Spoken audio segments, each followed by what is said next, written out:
Cuando hablamos de este sometimiento y saqueo del pueblo argentino, ¿qué clase de constitución queremos? ¿Qué constitución necesitamos los argentinos? Sosteniendo el revisionismo histórico constitucional, la relación de los procesos históricos y sociales de los pueblos y su reflejo en los marcos constitucionales. El presidente Irigoyen había puesto en marcha una nueva concepción sobre la interpretación constitucional y sobre las políticas de gobierno.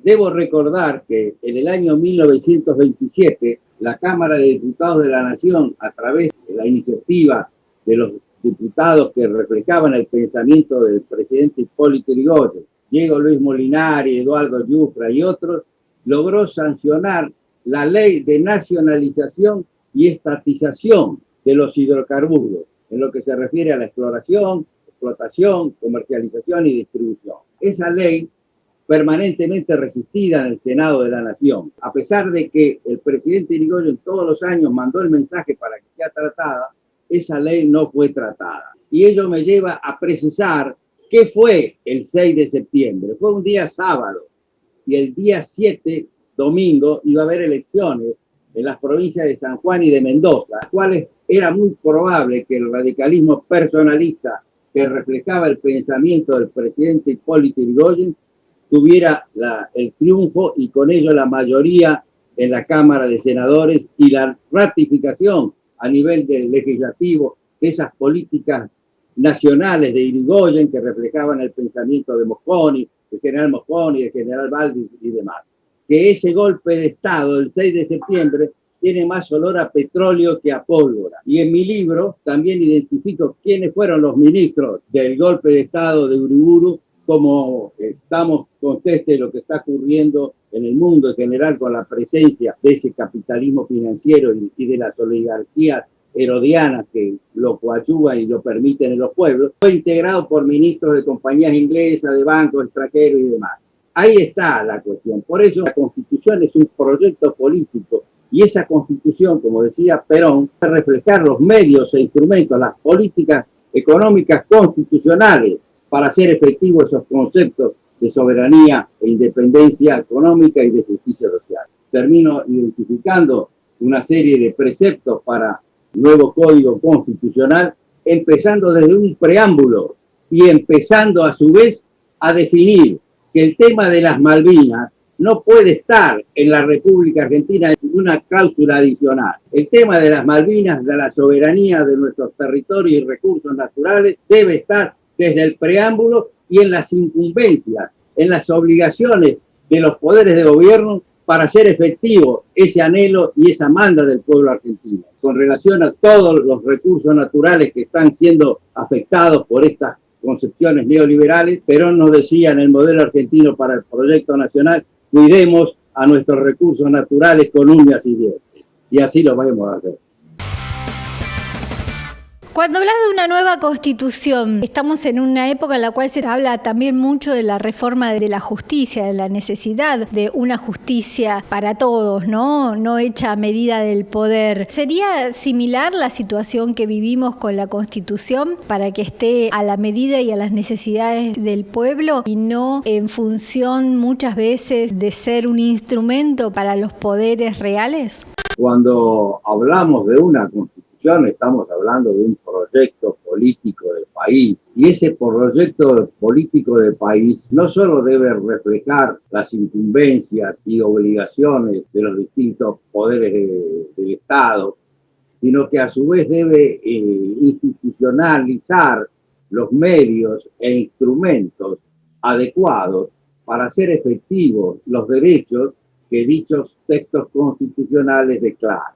El gran problema jurídico en nuestro tiempo contemporáneo, más que por el detalle de los derechos, pasa, como bien señalaba Norberto Bobbio, por hacer efectivo el goce de los derechos. Desde el Instituto Sampay denunciaron penalmente las acciones del gobierno del macrismo. ¿Cuál es el proceso? ¿En qué situación está? Usted es el presidente del instituto. ¿En qué situación jurídica están? Cosas iniciadas por el Instituto Sampay se están iniciando, así que tenemos la esperanza de lograr el éxito necesario, no solo para que esas políticas no se vuelvan a aplicar más en la República Argentina, sino para hacer efectiva la responsabilidad de aquellos funcionarios que las han llevado a cabo. Si nos referimos al último periodo, responsable directo que fue el presidente Macri, a sus ministros, Caputo, y a su secretario de Estado, el presidente del Banco Central y demás. Todo ello han coadyuvado a la construcción de esta política. Desde el golpe de Estado de 1955, con la derogación de la Constitución Nacional de 1949, la República Argentina ingresa en un periodo de democracias parciales, limitadas, con proscripciones y demás, donde en el marco de la Constitución real el pueblo no ha podido efectivizar la definición de un proyecto político concreto para confrontar con esto, y por el contrario, desde los sectores dominantes vemos una continuidad de esos técnicos, de esos funcionarios que son los que efectivizan la entrega de los recursos naturales y la pérdida de derechos de los pueblos. Empecemos desde Álvaro Alzogaray, siguiendo Martínez de Oz, y así sucesivos gobiernos fueron efectivizando esa normativa supraconstitucional que tiende a efectivizar una interpretación estática de la Constitución y hacer efectivo esos objetivos de los golpes de Estado, tanto del 55 como del 66 y el 76, donde la Constitución quedaba no en su totalidad suspendida. Lo único que suspendían los golpes de Estado en esa supraconstitucionalidad de facto y acompañada por la doctrina constitucional que esboza el pseudo-constitucionalismo para el proceso de organización nacional, esas normas de política económica del siglo XIX son un credo. Las únicas normas que quedaban marginadas de la Constitución fueron aquellas normas que permitían al pueblo acceder a través del voto al ejercicio de los poderes de gobierno. Y esas otras normas que en la Constitución establecían los derechos que hacen a la libertad personal, a la garantía, esas eran las normas que estaban marginadas. Por eso las desapariciones de compañeros, por eso las torturas, por eso la marginación y por eso la pérdida de derechos básicos, elementales, que hacen a la dignidad humana de un pueblo como el que anhelamos para nuestro país. ¿Cuáles son las carencias que estamos padeciendo, que estos principios internacionales a los cuales la República Argentina adhiere, sin embargo en la práctica no los podemos ver plasmados? En el ámbito de la teoría constitucional existen genealogías constitucionales y generaciones constitucionales. Las Naciones Unidas, luego de la Segunda Guerra Mundial, en el mes de diciembre de 1948, a través de la gestión importantísima de una mujer como fue Eleonora Roosevelt, sanciona la Declaración de Derechos Universales del año 1948.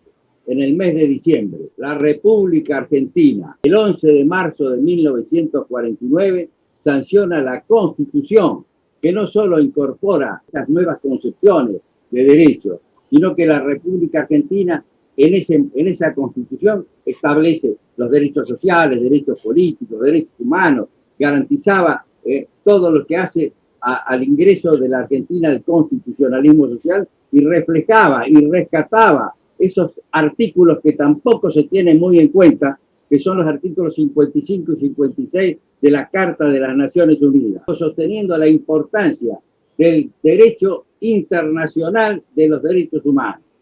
Es importante tener en cuenta que la propia Asamblea General de las Naciones Unidas, las propias instituciones regionales, el Consejo de Derechos Humanos de las Naciones Unidas, el Consejo de Derechos Económicos, Sociales y Culturales, va reflejando con precisión cuál es el rumbo de los derechos que se deben rescatar y cómo se deben cuidar y cómo esos derechos deben estar sobre cualquier definición que se refiera a una política de endeudamiento que margina los derechos humanos en su rol de los derechos económicos, sociales y culturales, es decir, la vivienda, la educación, la alimentación, el trabajo, la solidaridad que hacen a la plena dignidad humana. En este tiempo, en el ámbito jurídico, así como en el cerebro tenemos dos hemisferios, observamos que hay dos hemisferios en el plano jurídico. Por un lado tenemos los derechos que se incorporan en las constituciones, como declaraciones proclives a efectivizar el rol docente de la Constitución hacia los pueblos, pero también tenemos ese derecho internacional de los derechos humanos que que a partir de la Carta de las Naciones Unidas, a partir de la Declaración del año 48, a partir de los pactos económicos, sociales y culturales, civiles y políticos, y la otra normativa que también está incorporada con jerarquía constitucional en el inciso 22 del artículo 75, va conformando un panorama, un hemisferio protector de los derechos humanos y las vías y las metas para hacerlo efectivo. Pero por otro lado tenemos el hemisferio, ese hemisferio de esa supraconstitucionalidad que hace a ese marco comercial y financiero que tiende a proteger a esos intereses del capitalismo financiero globalizado y a la clase herodiana interior de los países que son los que lo sostienen. Que no solo en el plano, estamos hablando en el plano jurídico, en el plano ético, la necesidad de tener claro cómo este capitalismo financiero globalizado lleva a efectivizar esa oligarquía financiera mundial, es decir, ese gobierno de pocos y en beneficio de pocos y marginar a las grandes poblaciones del mundo y que llevan a esas políticas de descarte, de exclusión. Por eso bien señala el Papa Francisco, esa economía mata y también podemos llegar a sostener, como también sostiene Zaffaroni, que los derechos que están afectados por estas cuestiones son delitos de lesa humanidad, que por tanto, hasta que no se agote la comisión de ese delito, son imprescriptibles las acciones que los pueblos van a poder iniciar. Por ello, esto lo debemos reflejar en el marco interno de los países y en el marco global.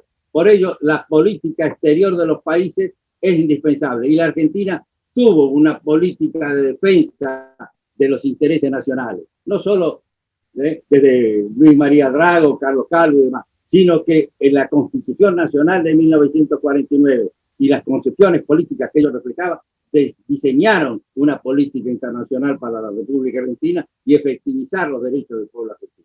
Cuando vemos una justicia que no es equitativa a la hora de hablar de género, sino más bien una sostenedora de este sistema patriarcal, y supongo que la Constitución también merece un espacio importante en ese desarrollo. ¿Lo has pensado? ¿De qué manera?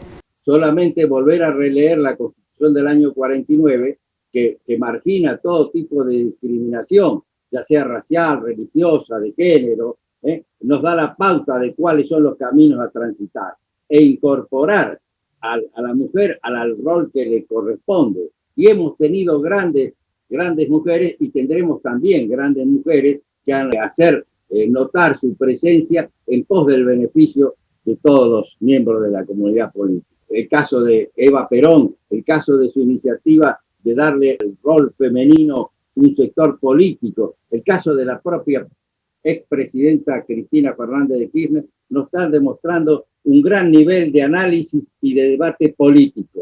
Son razones que se esgrimen y que no se pueden marginar en el conocimiento del pueblo. Esas concepciones no son meras cuestiones político-partidarias, hacen a un proyecto nacional democrático, un proyecto nacional que avance en el marco de nuestro tiempo contemporáneo y en nuestras tierras de la patria grande. Por ello, es imprescindible profundizar el debate. Sos muy amable por el tiempo que has compartido con nosotros. Muchas gracias.